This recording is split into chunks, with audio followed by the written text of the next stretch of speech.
All right, this is Dr. Mark Cole, welcoming you to the first unit of Sport and Exercise Psychology here in summer 2015. You'll notice that we've created sort of a screencast. I'm going to talk our way through this and make sure we cover the content. We also have some assignments posted on Western Online, and we'll refer you to those periodically throughout here. On this first slide, you'll see that my contact information is there. Notice that my phone number, that's my office number, 309-298-2836. My cell, which is probably a little easier to text me at, is 414-690-4011. And certainly my email works if you need to get a hold of me. Moving forward, you'll notice on most of our unit slides, we start with what's called a session outline, or what I call the study guide slide. And on this one, we have 8 or 9 bullets. I think of these as good review questions for the material and things that you will know by the time we are done. And so when it's time to refresh your memory prior to a quiz, or you're looking back for writing one of your papers, you can look at the session outline or the study guide slide and see what we covered in that section and quiz yourself on that. The first thing we're going to talk about is what is sport exercise psychology. Very simply, like the slide says, this is the scientific study of both sport and exercise. And the idea is to understand what we call a reciprocal relationship. And when I say reciprocal relationship, we'll show you a slide here in a second. We want to understand how the person shapes their performance. So someone's psychology shapes their performance. So imagine, if you will, a person and an arrow going over the top of the horizon towards their performance, or, if you will, a trophy. And then we also want to examine how their performance influences that person in subsequent or future events. So I think of this as an arrow going from the trophy under the horizon back to that person. And as you might imagine, how someone's psyche influences their performance, and then how their performance returns and influences their psyche. That's a cycle that spins. And this is a theme that you should be aware of, be familiar with, and hopefully see throughout the course.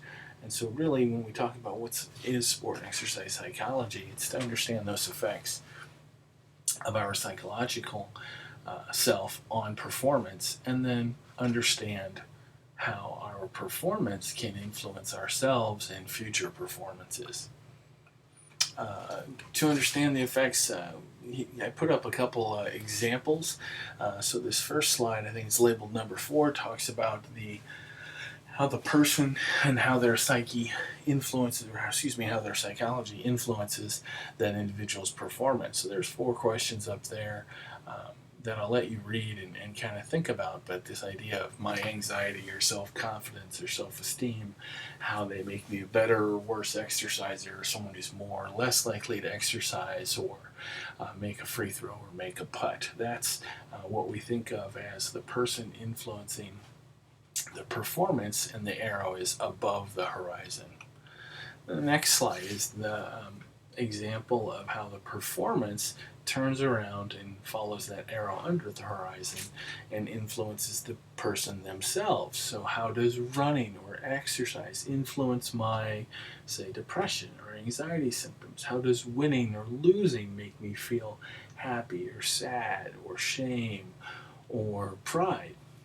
And then obviously we can spin the cycle again. How does the shame or pride I have turn around and influence my subsequent performance? But this slide in particular is looking at the top and the bottom. Moving forward here, you see on slide 6 the key points of what we call that reciprocal relationship, how psychological factors influence performance, and then how performance, specifically performance and performance outcomes, influence our psyche. So the blue arrow is the above the horizon arrow, and the yellow arrow is the below horizon arrow that I was speaking about earlier. And again, these are things that we're going to talk about all semester long. In general, even though on the previous slide we talked about physical performance, we think of performance as performance as performance. And by that, I mean that we think of performance across all domains, across all skill levels, across all types of physical activity. Because if you have a senior who has had a knee replacement and they're not going to the rehabilitation visits or appointments, their performance, i.e., the ability to get out of the chair and do the things they need to do around the house, is going to suffer. And that is exercise adherence. Much like that basketball player who sprained their ankle and has lost their starting spot now stops adhering to their rehabilitation program, and therefore their performance suffers as well. So we broadly apply sport and exercise to all population bases. And again, you'll hear me say 1,000 times, performance is performance is performance. It is not just for elites. It is not just for athletes. It is for exercisers. It is for those with physical and intellectual disabilities, and it's important factors for coaches and teachers and fitness leaders. And we'll talk a little bit later about where we see sport and exercise across different domains, or excuse me, sport and exercise psychology across different domains, not just in sport and exercise.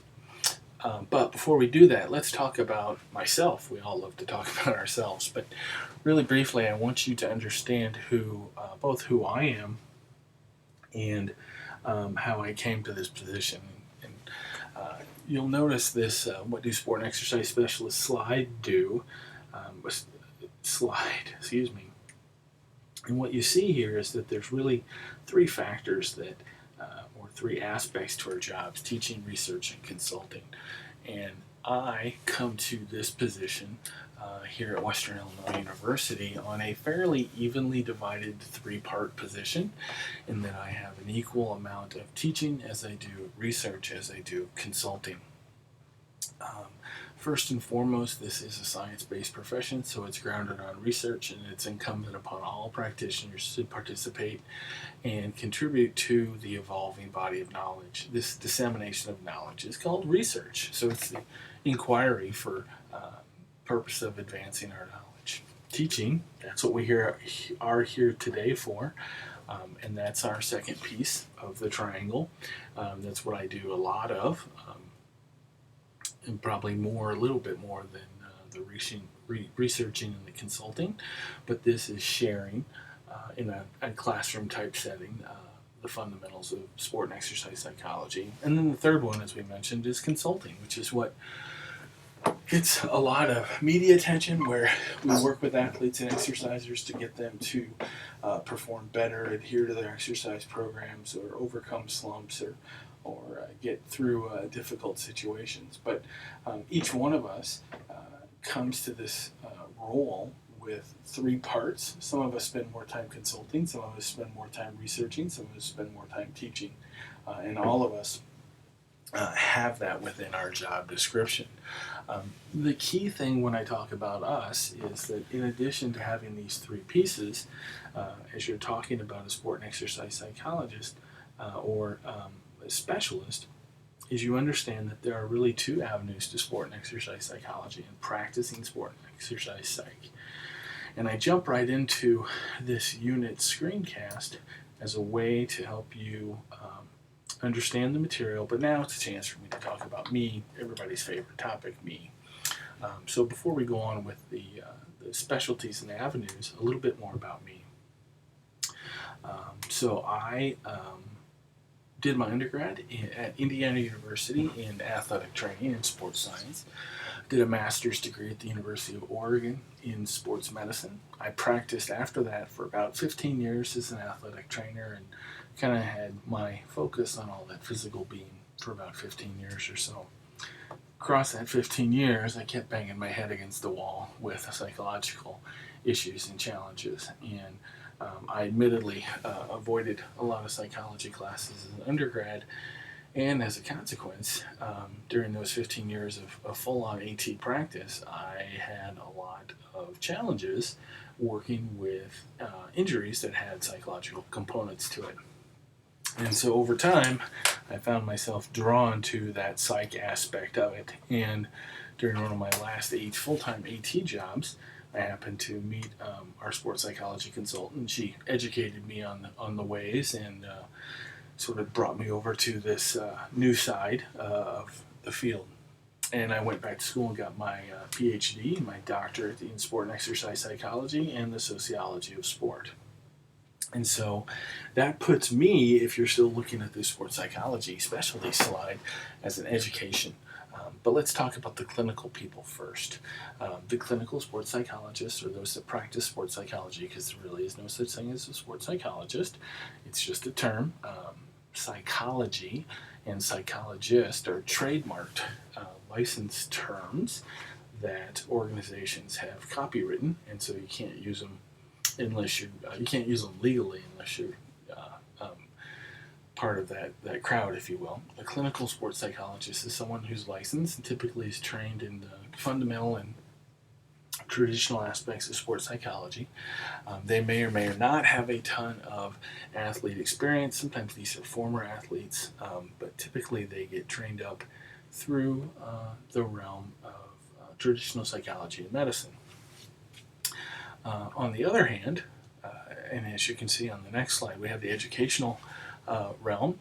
These are people like myself who come up through the ranks of kinesiology for the most part, who are trained in fundamental aspects of kinesiology, biomechanics, exercise phys, anatomy and physiology, sports medicine, motor learning, so on and so forth. And then also kind of reach over and grab some of the fundamental pieces of of psychology. The key difference between these two groups is fundamentally that the educational side doesn't get clinical experience working with people who have significant and severe mental illness, and there's no guarantee that your clinician, that clinical sport and exercise psychology specialist, will have experience with sport. So if you're in the market to hire one, you have to interview these people carefully and find out, okay, well, Dr. Cole, where are you from? What's your experience? Those kinds of things, and what is the problem that you have? Is it a communication issue? Do you have someone who you think is bipolar? Those are two different issues that are best handled by two different people, more than likely. So it's important that you understand the sports science domain, and we want everybody to have some of those fundamentals, and it's also important for us to understand the psychology fundamentals, and we want all practitioners to have some of those fundamentals. Ultimately, it comes down to buyer beware. And because of that, when I say buyer beware, caveat emptor, it's important for us to talk about the history of sport and exercise psych. Not the most exciting piece of what we're going to talk about, but very, very important nonetheless, because then you'll understand what sport and exercise psychology is and how we know what we know. Okay, so I'll try and do this fairly quickly because not a lot of students like the history lessons. But very simply, sport and exercise psychology got its start in the late 1800s when there became an interest in looking at athletes and performance and seeing how optimum performance could be achieved.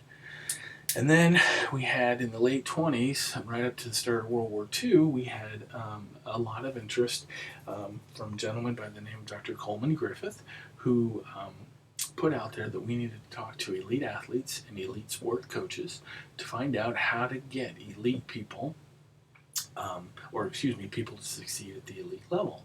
And he had a lab over at the University of Illinois, Urbana-Champaign, and was the first lab in the nation.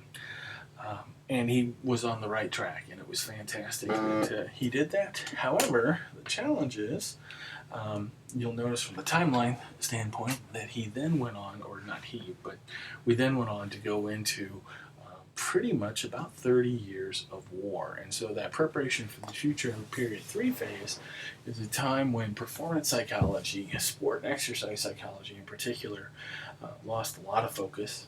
All the good work that Dr. Griffith had done in the late 20s, early 30s were put on hold because essentially the world was at war more or less for the next 30 years. And during that time, psychology was a lot more focused on who's the best soldier, who's going to lead us best in battle, and we did a lot of different things rather than exercise. And the interest in exercise really came about towards the end of the Vietnam era, which is that period 4. And you'll notice, I hope, again, from a history lesson standpoint, you'll notice these really interesting overlaps between the late 60s and 70s, which is, yes, the time of free love and the alternative lifestyle movement, and those kinds of things. But that's also the time of the fitness craze, the very first fitness craze that struck North America, which in fact then seeded a fitness craze worldwide. But during that period of during the late 60s, early 70s, as this fitness craze hit, we became more interested in how to perform at our best. And so research in particularly sports psychology took off from that point. From the late 70s into the 2000s, we had probably the adolescence and young adult years of sport psychology as it really began to mature and develop its own theories and really became a separate field distinct from psychology itself and distinct from kinesiology, although it's probably a sub-discipline, best thought of as a sub-discipline within kinesiology.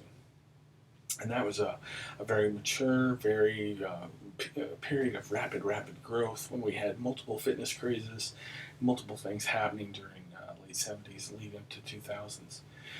Towards the end of the 2000s, we also saw an increased interest in exercise because research came back and said even though there's a fitness craze and there's lots of interest in performance and there's lots of great sport things going on, we as a society are more sedentary. We're less active. We're participating in less physical activity. We have more machines doing more jobs. We have more desks. We have more computers.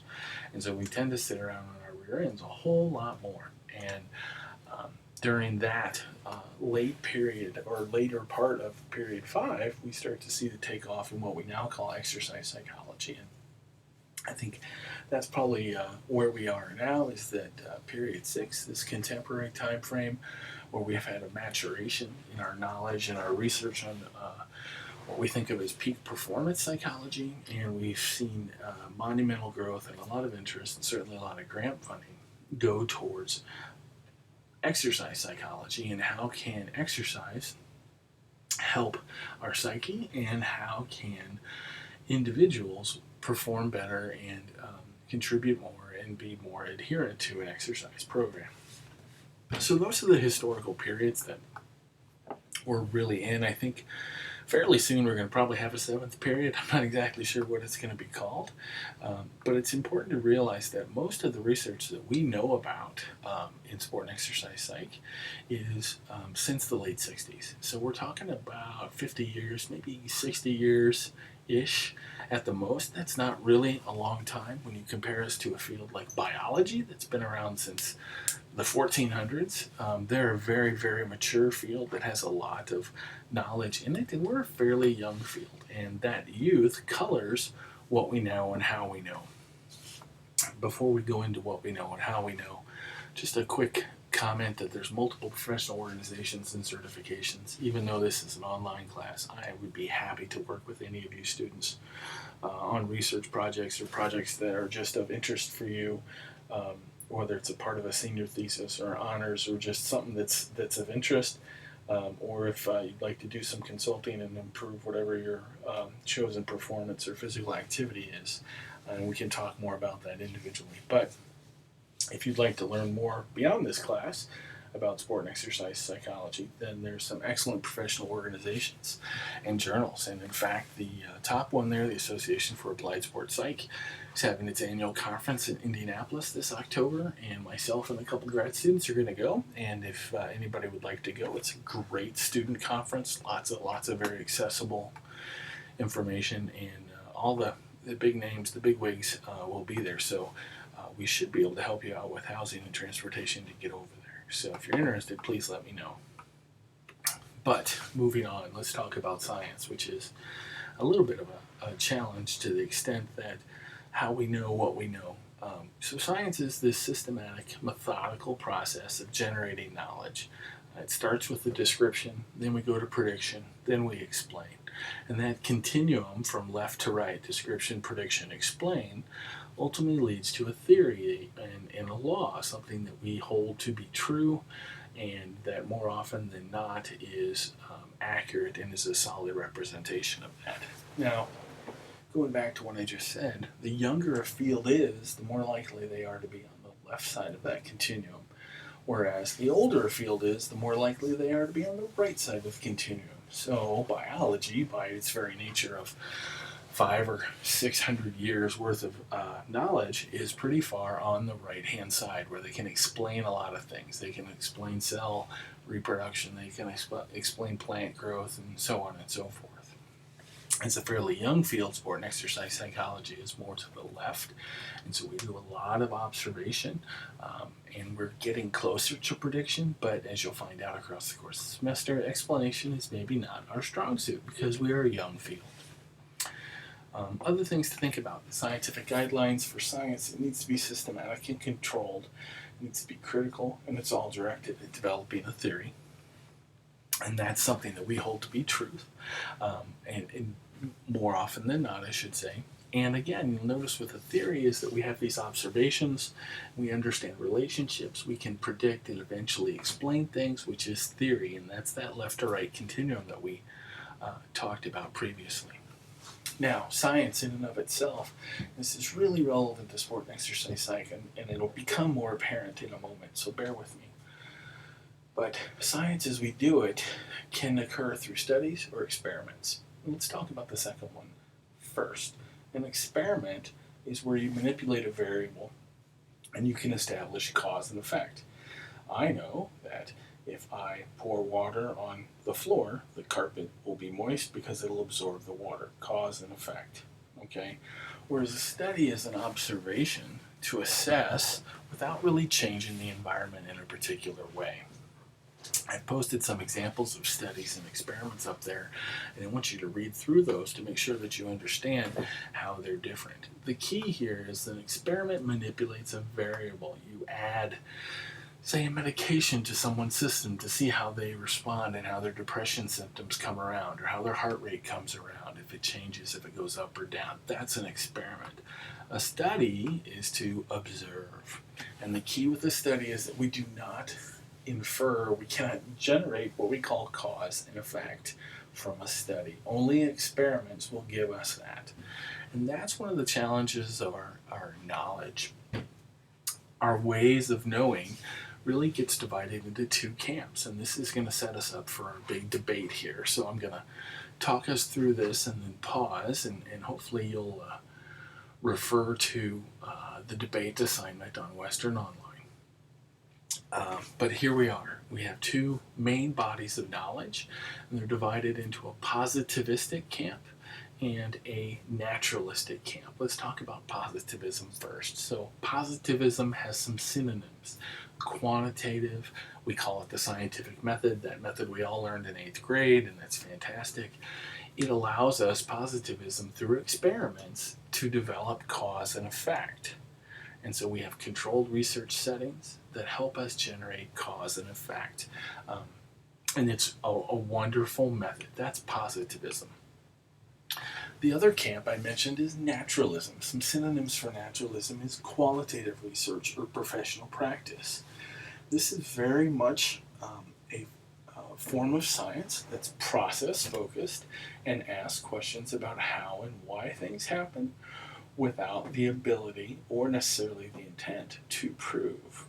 It allows us to ask why and how things occur, not just that they occur, and occurs in natural environments. It's still systematic and controlled, but because it involves studies and observations, it does not permit us to establish cause and effect. So it's still rigorous. We want science to be rigorous because that's good, but this is a different type of rigor. So you notice on the next two or three slides, I should say, we talk about the strengths and the weaknesses of quantitative versus qualitative. And your debate assignment is going to be that you're divided up into groups, and then you and your group are going to present an argument, a written discussion type argument, on why your method is the singular best method for doing science. Okay, now each of these has strengths and weaknesses, so I would say that if you're in one camp, you should talk a lot about your strengths and tear down the other group on their weaknesses. And it's absolutely okay to tear down the other group, because part of selling your side is selling the consumer against the opposite side. Okay, and you'll find more information about that on the debate activity on Western Online. So, again, strengths of strengths of positivistic, I should say, or quantitative, are that it's highly reliable, systematic and controlled, it's objective and unbiased, but it's fairly reductionistic. It boils things down to very, very simple examples, i.e., um, if I increase my power output on Dr. Graham's um, exercise bike in the lab, can you really say that my power output given a bicycle out on the streets of windy Macomb or windy Western Illinois is going to be the exact same under those conditions? And you can't, because the lab is a controlled, sterile environment, and you get out on the roadway, you've got a cement truck driving by, you've got crazy wind, you've got potholes, you've got tires and friction on the ground, you've got all those different things. So the downside of positivism is that it kind of reduces things down and it moves incrementally. The good news is that those incremental, simplistic approaches allow us to say, hey, if I add this to your system, or if we do this mental imagery, if we could do this, then it would improve your power output. So there's pros and cons to positivism. In addition, qualitative research has pros and cons as well. The good news is it's very innovative, it's very holistic, it looks at the whole person, it looks at the process and the whys and the hows that we talked about. A little more immediate because there aren't statistics involved, which a lot of students like it because of no stats. Problem is there's lots of words involved, and as a result, it is less reliable. A comment about reliability in a second.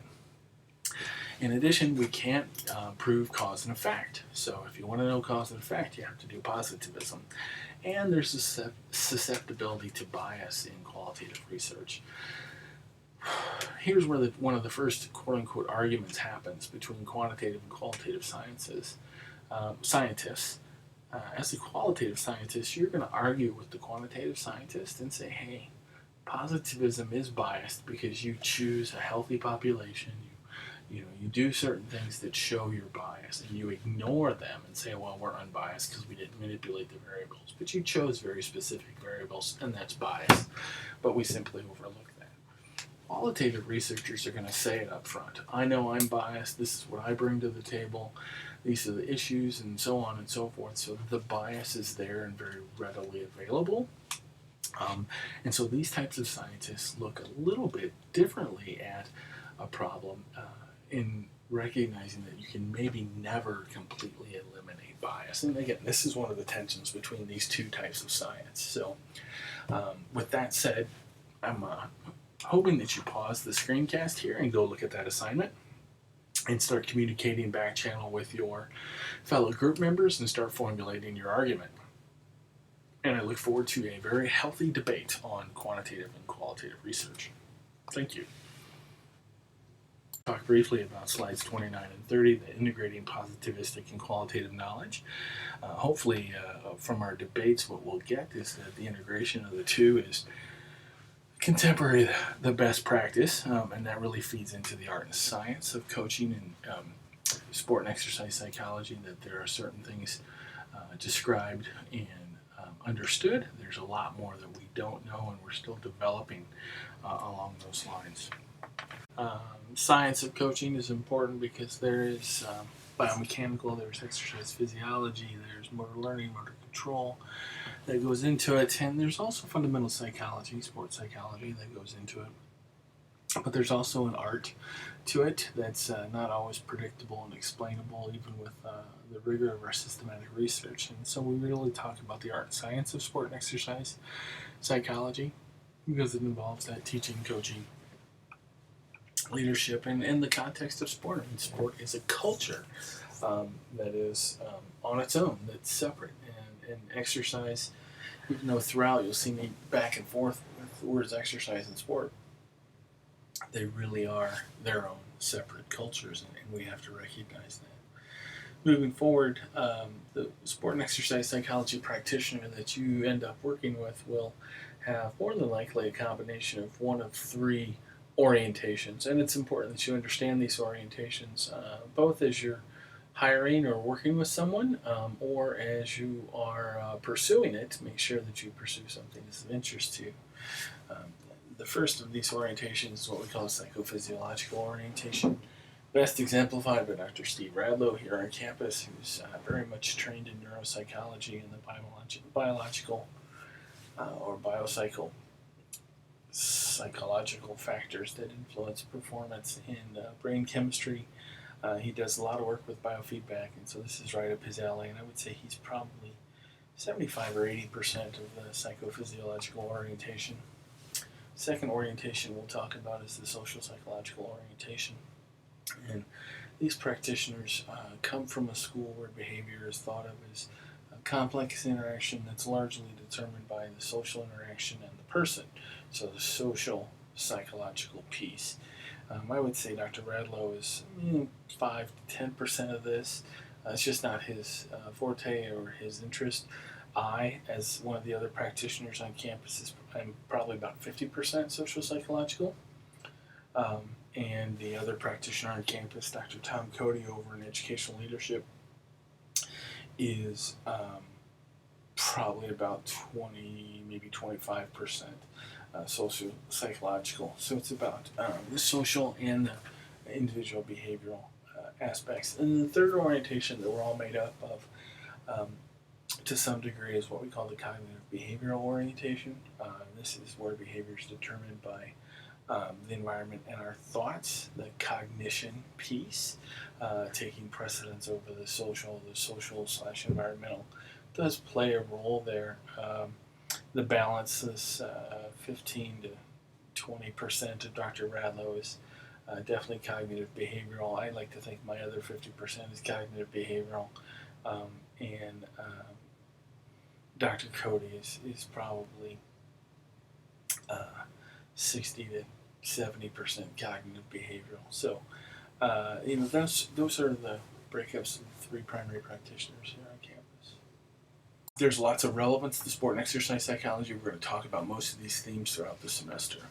Moving forward into our next subunit of personality, you'll see that we do have a study guide slide, as we mentioned, so you should, by the end of personality in your studying, be able to answer these questions, and these are good little quiz questions. I used to think initially that personality was, well, especially for athletes, that there was what I call a killer personality, and maybe there is a killer personality. That's an abnormal psych class, I guess, conversation, not necessarily sport and exercise. But I met this woman on the screen. Her name is Bonnie Blair Cruikshank. She's a multiple gold medalist Olympian in long track speed skating for the U.S., even though she skates for the U.S., but she's in a silver and orange suit. And when I first met her, I really felt like she was an unusual person. She was very pleasant, wonderful, but I felt like I got this sense that, man, she could maybe kill me and get away with it. She was so confident. It was amazing. It was actually almost unsettling to me. And a number of elite athletes that I've met through time, I've had a similar takeaway from them, and I started to believe or have a sense that maybe there is this elite athlete personality. So personality is really important for us, and we'll talk about that killer personality as we go on. The most contemporary perspective on personality that we have is represented by this pyramid, that we have 3 stages to the pyramid. We have our psychological core at the bottom. It's the deepest. It's things that don't change very easily within us, although it can change, but it takes something pretty powerful. And so these are fairly pervasive and long-lasting. Moving outward from our central core, we have our typical responses. So my psychological core is who I am and my beliefs. My typical responses are that I think of myself as a fairly gregarious, happy-go-lucky guy, and I like to joke and I like to have fun, and typically when a situation arises, enjoying a situation is how I typically approach things. Those typical responses can change because they're more superficial than our psychological core, but we also have a general approach to situations, and that's part of our personality. The most superficial or external piece is our role-related behavior. And we all have individual roles, just like I have a role as an instructor, as a husband, as a father, as a lover, as a friend, as an employee, as an employer. I switch between hats, and those hats change very frequently and are very easily changed for the most part. We can adopt and get rid of roles fairly quickly. And so personality, when you think of it, in the pyramid sense, is this broad idea of layers that are developed and shaped by our social environment. And they start with our core, then our typical responses, and the most superficial or easily changed include our role-related behaviors. So we've kind of talked through those specifics.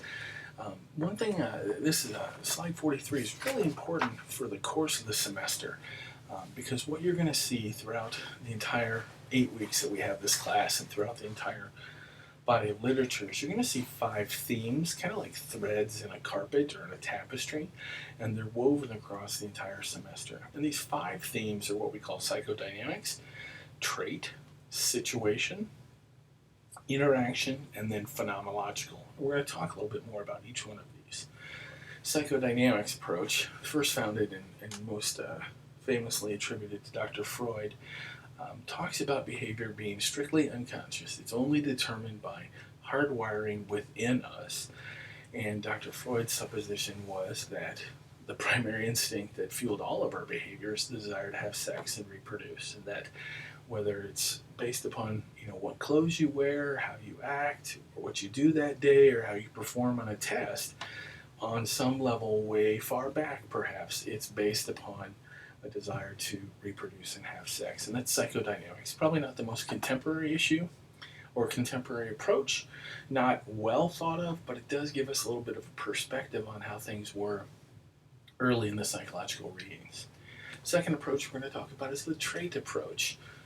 And this contrasts with psychodynamics in the sense that traits are things that are very pervasive and difficult to change within us, much like our psychological core, and that they predispose us to act in certain ways. Not that we can't act in different ways. Freud would say we don't act. The trait approach would say we can, but it's very difficult for us to act.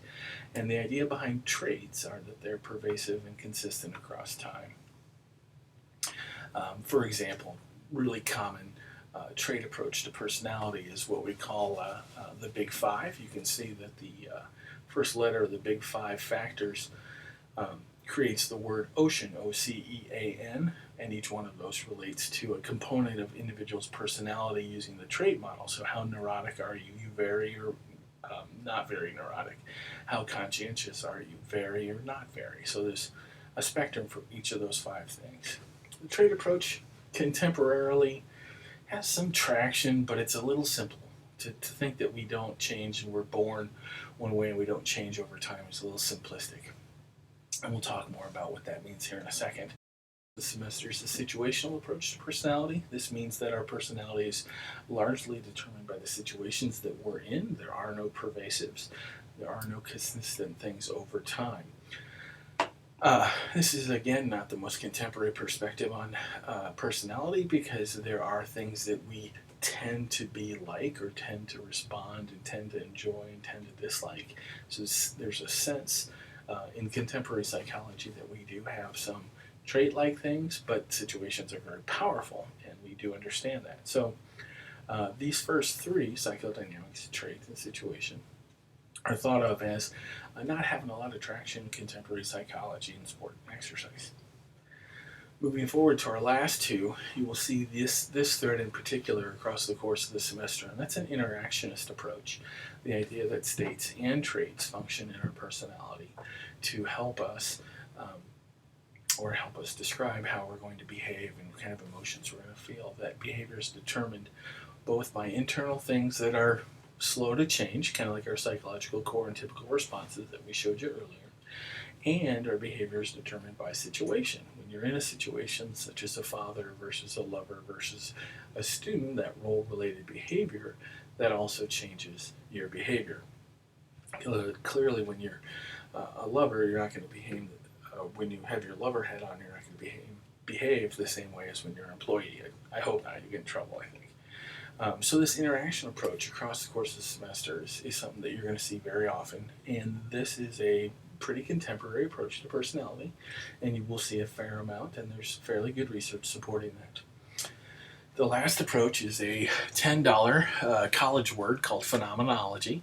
Phenomenology is best described as behavior and emotions are determined not only by our traits and our states, but also our interpretation or perception of the moment. The best example I have here of understanding interpretation will tell you a little too much about my marriage, but I think it's a good example.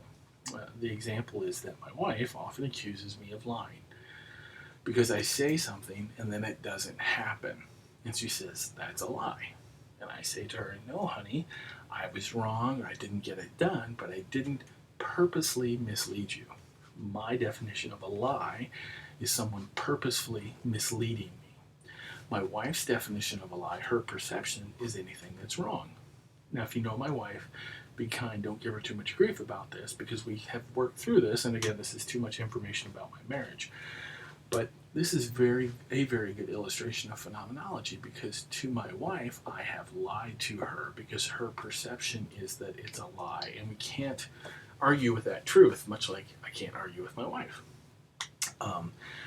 But at the same time, my perception is it's just something I didn't do. I failed to follow through, or it didn't come to fruition. I don't see that as a lie. If I told her, "Hey, honey, I'm, purposefully misleading her," then that would be a lie. Again, my phenomenology, my truth is that I didn't lie. Her truth is that I did lie. And so that's a phenomenological approach where it integrates into our personality and how we decide to behave in a certain situation, a large portion of our interpretation of said situation. And so that's an important thread also that we'll see across the course of the semester. The two factors or two approaches to personality, interactionism and phenomenology, are very important. So those last two are the two research perspectives that are very important to us. So when we talk about, in particular, measuring personality and how we can measure, we have to be very careful with that because measuring personality implies that we're going to do something with our personality assessments, and personality is, as the previous, 5-6 minutes, 14 minutes have said, is difficult to describe. We tend to think in terms of traits and states, but we know that they're both very flexible. Traits can change and states can persist for long periods of time. Please read through the do's and don'ts of personality testing. It's not something typically that I would see yourselves involved in much, although we do see it at a lot of larger companies and corporations, and be very, very cautious in doing so. And a large body of evidence shows that it is not should not be the sole determinant of hiring and other performance-related criteria. Sadly, my opening comments about Ms. Bonnie Blair Cruikshank are wrong. That there is no single definitive profile of an elite athlete, that killer mentality. She just happens to be very, very confident, very self-assured. And if you think about an elite athlete, well, that makes more sense. Just my own spin on the idea is that they might be able to kill me and get away with it. What's also interesting is that we don't see big differences between men or women. We see personality of profiles fairly consistent across.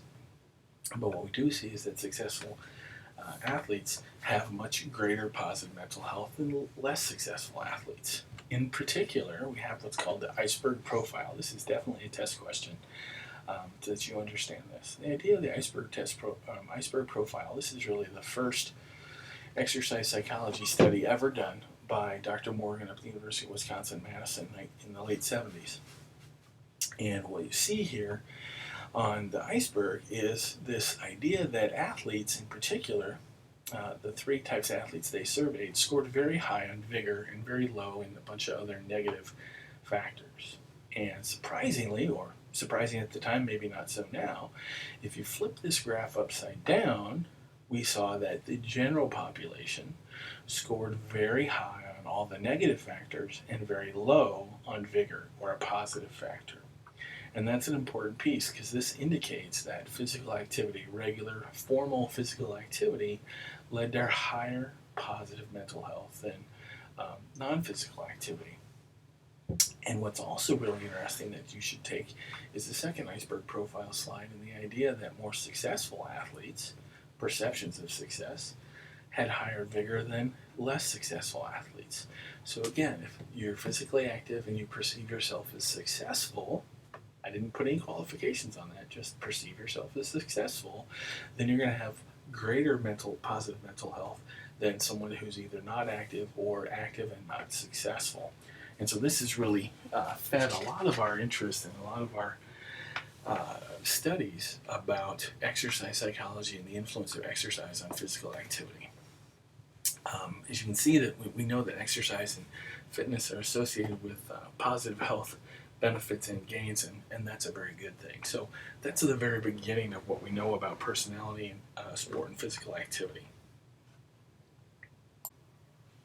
So, continuing on again with motivation, you'll see that we have the study guide slide again. And the important thing, since motivation is something a lot of people who explore sport and exercise psychology are interested in, is to understand that we have sort of a general motivation, which we're going to talk about first, and then something slightly different called achievement motivation. But starting with motivation simply defined as the direction and intensity of our effort. So we can be motivated to do something, to not do something.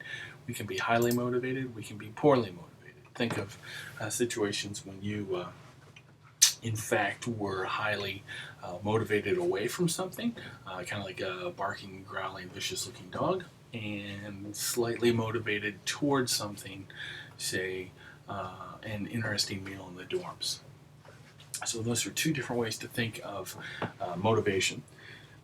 Moving forward, we talked previously about personality and views of personality that were threads, kind of like threads through a rug or a tapestry across the course of the semester.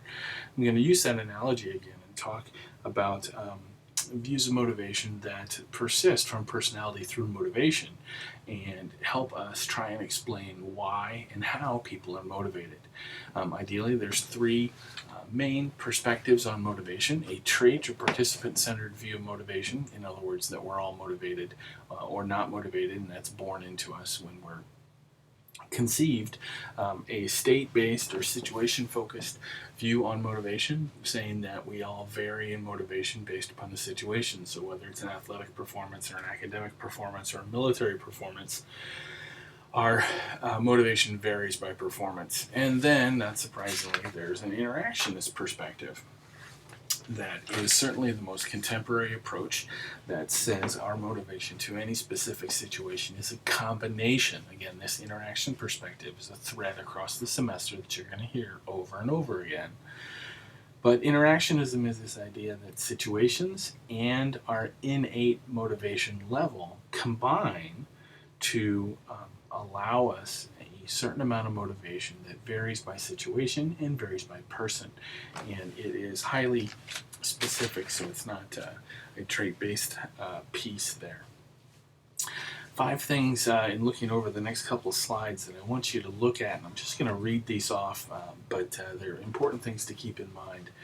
Is number one, that this is the interaction. It's both who you are and where you are. So a highly motivated person put in a situation of low motivation or low attractiveness will not be motivated. So someone who likes to work out and is put into a very sedentary, say, cubicle type job may not be very motivated to perform in that job because there's no physical activity involved. The idea is also, guideline 2, that there are multiple motives. We all have multiple motives for being motivated. So even a high achiever, high motivated individual in a quote-unquote stereotypically exciting setting or powerful setting may not be motivated because it may mean something different to them. In other words, their individual perspective. Think of that athlete who gets unfortunately labeled as a troublemaker, lazy, or problem, those kinds of things, but then transfers to another team and then boom, they're fantastic. The other thing from a guideline perspective to keep in mind is that environmental changes do a lot to help our motivation. So there we go back to our sports team example, just that environment, whether it's the attitude of people in the locker room or the support staff or the colors on the wall, that changed environment can do a lot to improve our motivation. The last 2 pieces to keep in mind is that leaders are a huge impact on motivation. So leadership is very, very valuable in how it shapes our followership behavior. And also realize that behavior modification, that taking that very motivated person, recognizing that they're in an unmotivational setting and modifying their behavior, helping them see the motivation, see the maybe the physical activity or something like that in it, can help them succeed, but you have to engage in purposeful behavior modification. It is overall from that really important to understand that individual participants, whether it's exercise or sport, have very different motivations, and so we need to keep an eye on that and not lose sight of that.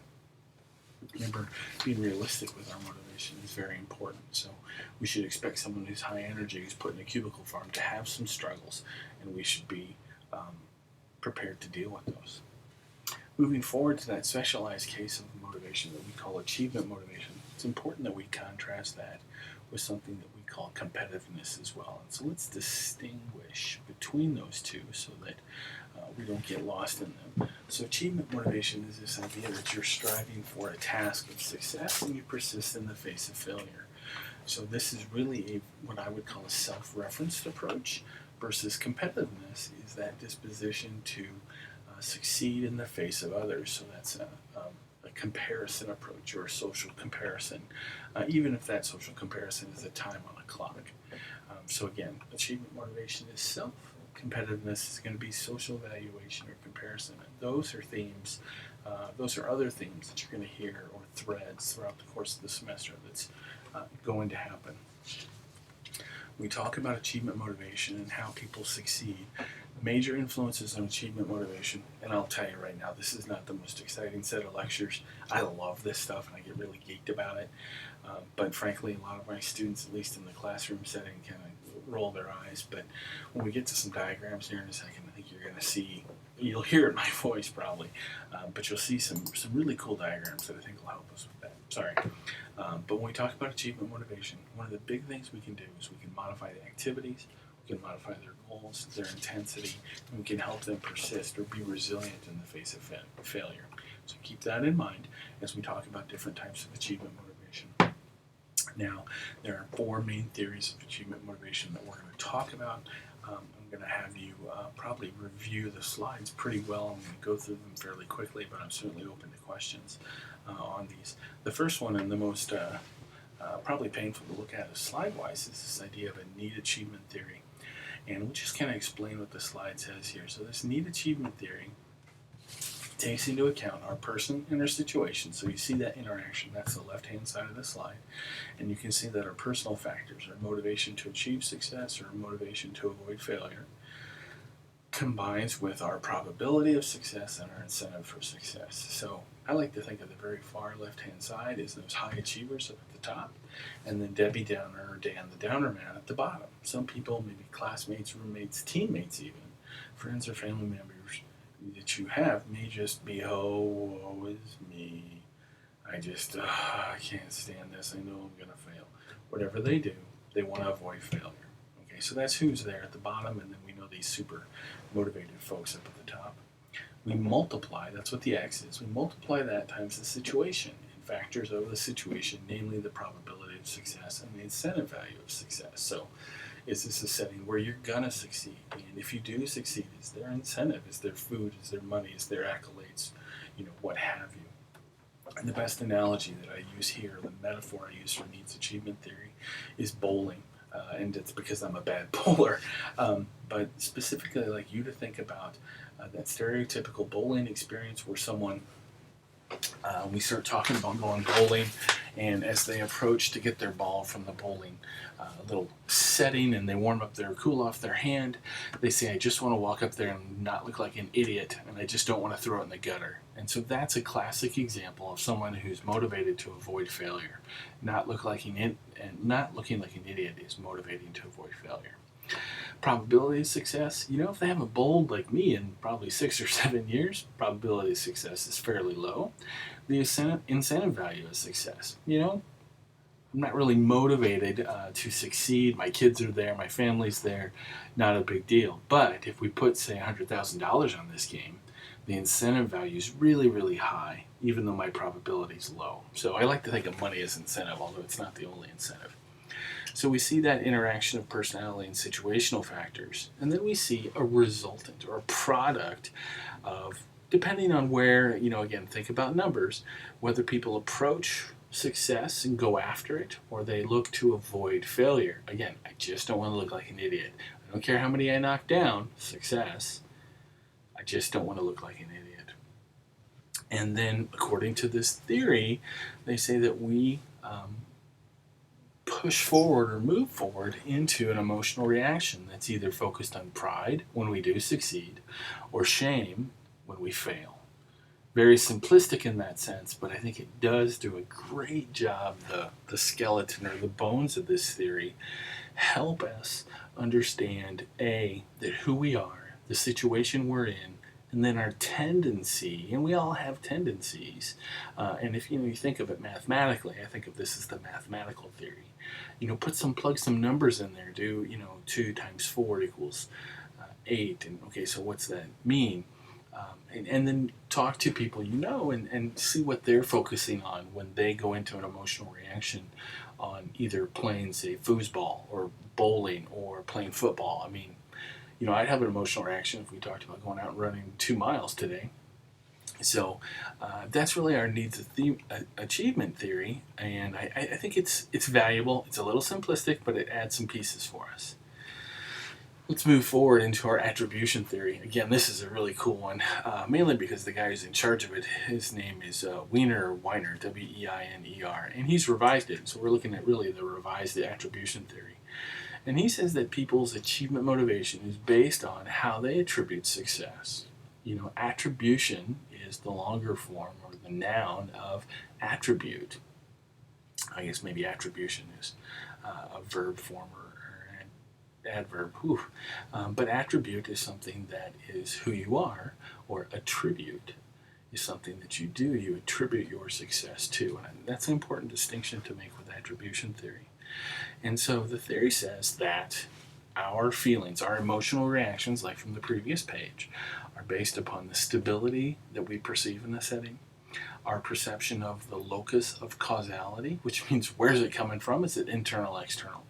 And the locus of control. In other words, do we perceive that setting or that situation or that event as controllable or uncontrollable? And so what Weiner's basic depiction says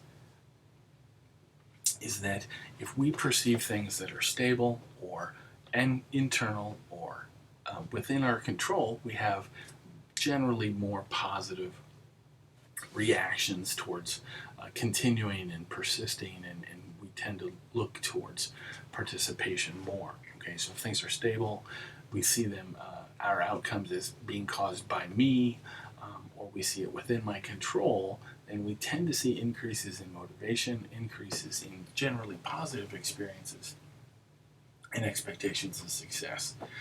The nice thing about attribution theory is you can also use it to your advantage.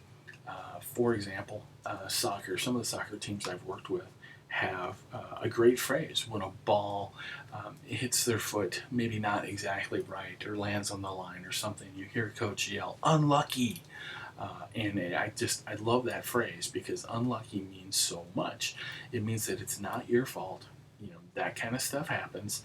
Let it go and move on. And luck is that unstable, external, out of your control attribution. And so it's unstable. It just basically tells you, hey, sometimes things happen, sometimes things don't, so you accept that. So you don't really have a increased expectation of that's going to happen consistently. It's external, so it's not your fault, and that's really what the coach is saying, and it's outside of your control. So, it's just one of those things, move on.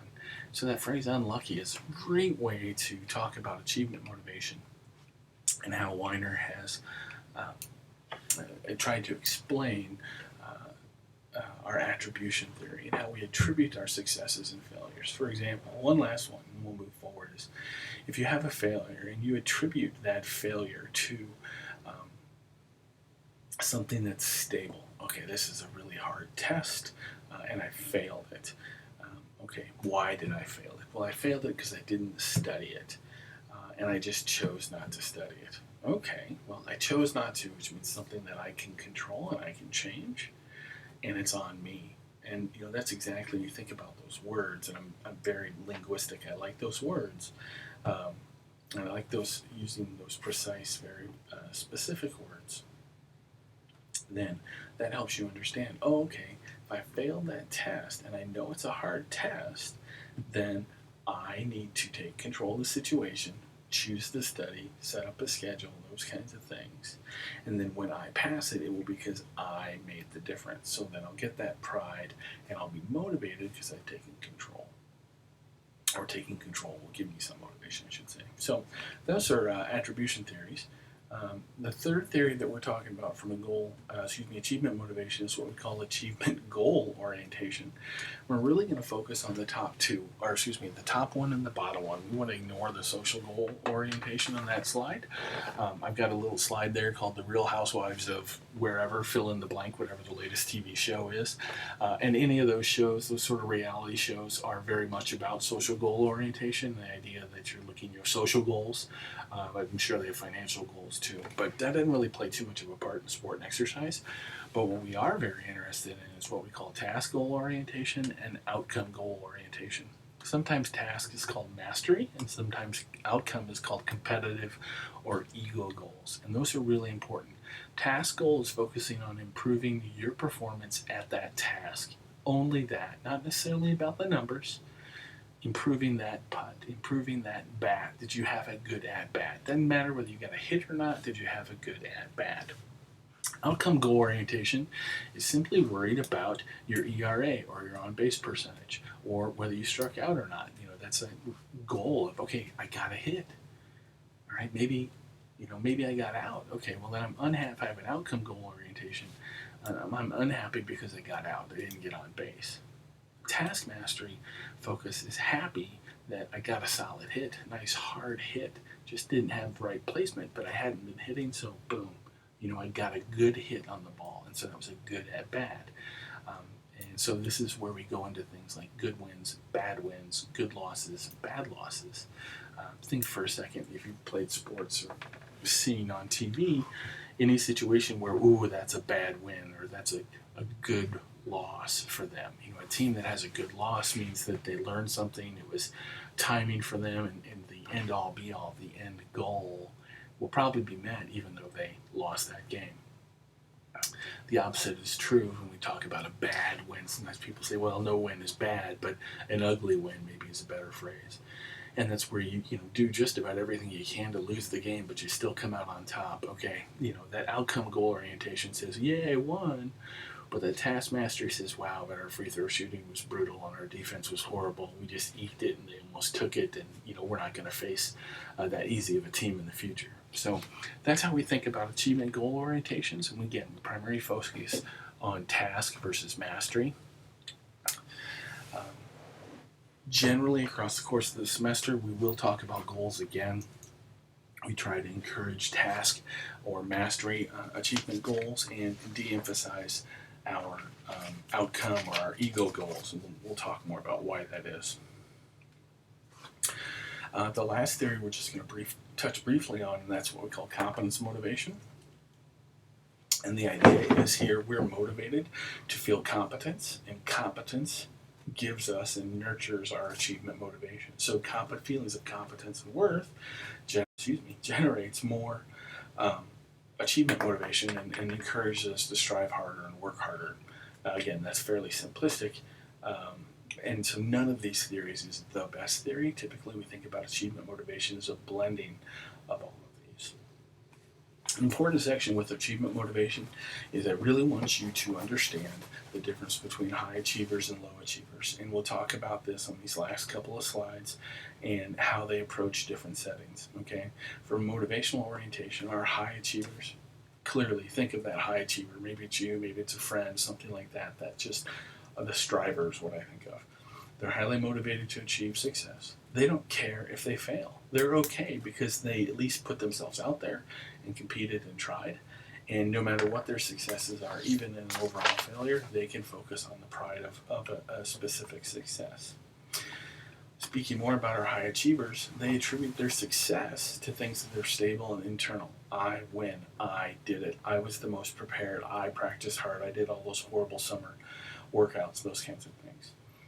High achievers also look at failure as unstable and external.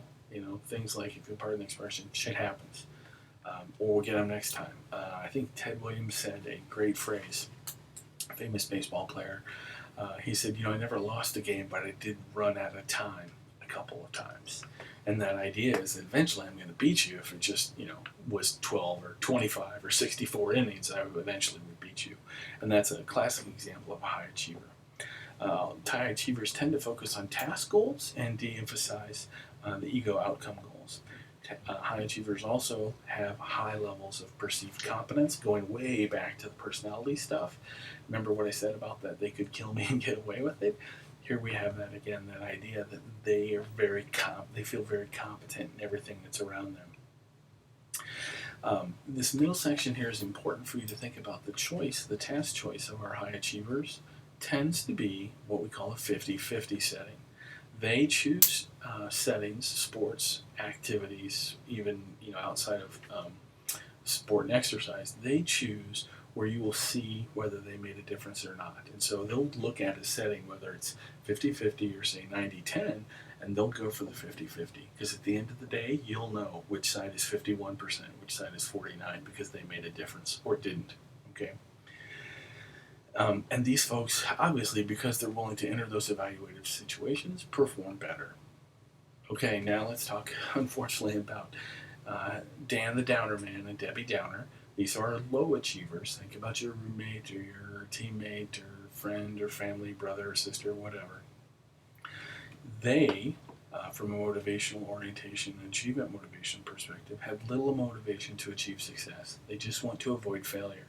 It's winning for them or success for them is not failing. It's not about having the most points or anything like that. I just don't want to look like an idiot. Go back to the bowling example, if you will. They tend to focus more on shame and worry. Oh, I'll feel like such an idiot if I put it in the gutter ball. You hear these comments. That's classically a motivation to avoid failure.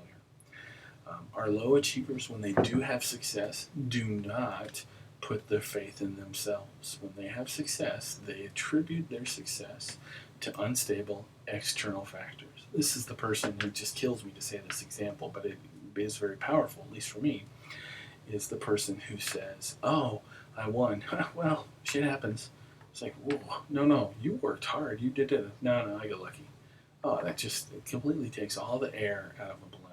It's very painful for me to talk about that kind of attribution.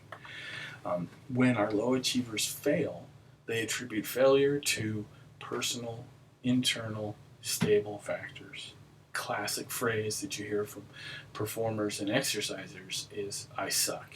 I absolutely hate that phrase. We'll talk more about that phrase later. But I suck is an extremely powerful negative attribution because it's internal. Suck. It's sort of this universal word for very, very bad, and it's all your fault. And so when someone attributes their failure to I suck, it is the previous one let a lot of air out of the balloon. This one completely sucks all the air out of the balloon. And the funny thing about our low achievers, the people who probably don't have the most skill, but in any case they're low achievers. They may have high skill and be low achievers, but they typically choose outcome goals. These are the folks who need to focus on the task the most and just work on their putt or just work on having a good at bat, not worry about whether they get on base. But no, they're very concerned about their statistics. They're very concerned about how many strokes they have in golf or their on-base percentage in softball, those kinds of things. Not surprisingly, our low achievers have low perceived competence. They feel little that they are in control.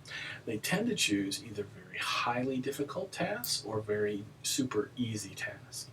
So if you contrast them to our high achievers look at those 50-50 situations where the outcome is in doubt. Our low achievers will go into settings that are either 90-10 or 10-90. They look at, well, what's the outcome going to be? And I don't want anybody to be able to evaluate me, so I want to hide. Well, if it's 90-10, they're going to win anyway, I should join that team. If it's 10-90, well, we're going to lose anyway, then I should join that team. That way my evaluation is hidden. That's a classic low achiever. And not surprisingly, these folks perform very poorly in evaluative conditions. So that's kind of the end of achievement motivation. I know that's a lot. about motivation, achievement motivation, but we will reference a lot of this stuff throughout the semester, and I honestly think the screencast will accelerate moving forward. Um, but please bear in mind and know this material, even though it's as dry as crackers. Real quick here, finishing up our slides to think about, we want to make sure you recognize that we do develop in our motivation, much like we develop in our physicality and emotionality and cognitive skills across the lifespan. And a lot of times, what we'll talk about from an achievement motivation standpoint is we really want to have an infant self comparison approach. And so, this development across the lifespan is really a good illustration of that, because if you've ever seen a child, why do they play? They're not playing so they can get the most marbles. They're just playing because they're having fun, and it's competing against themselves and what they're doing. And they'll keep playing over and over and over and over and over again because they're competing against themselves. That's task mastery. That's um, a mastery of goal orientation, and they attribute that to their control and a stable factor. They keep trying. As we grow from young children into sort of that classic adolescence stage, we've all been through adolescence, so we know what it's like, and that is the premier moment of social comparison, where everybody's worried about who grows first and who hits puberty first and who dresses this way, to that classically social comparison. We need to get our athletes and exercisers away from that. You'd be surprised, especially with low fit individuals, how often they're in the social comparison stage, when in fact they really should be in this autonomous competent stage, just doing it for their own benefits and not worry about others. But for some reason, as we get older, it seems like we make these kinds of mistakes. Across the lifespan, we also hope to merge these two, because sometimes it's good to be comparing just to yourself. Sometimes it's good to have ego and outcome goals, because we do need to, drive at certain speeds and do certain performance markers. And that's what we call the integrated stage. You start to see that in high school, but I don't think it really happens completely until much after high school. But we'll first time see that um, as, the example here being that you're encouraging someone in physical education class. At the same time, we're trying to hit a number. That's important. So, things to think about here is when you're working with an athlete or an exerciser, think about where they are in those stages. Are they autonomous? Are they social comparison? Or they have a good integration? You're going to see the first two a whole lot, and the integration is typically one that you're going to have to work towards, and it's also an ultimate goal for most of what we're doing. Remember that our motivational climate is a huge component, that social factor. Remember, even go back to personality, we had the background of personality was the social environment. It can help shape, it can make or break our motivation and our achievement motivation. So keep that in mind. We'll do an activity here shortly on motivational climate, but realize too that it's a combination of the best we have right now is this combination: achievement motivation, motivation, or a combination of personal situational factors. You need to understand their goals, how they attribute successes and failures, recognize what kinds of situations that they approach and they avoid, and when and why. And our important piece is really general rule of thumb: create a mastery climate. Make that climate where they can improve their skills, and then ultimately they'll have success at that.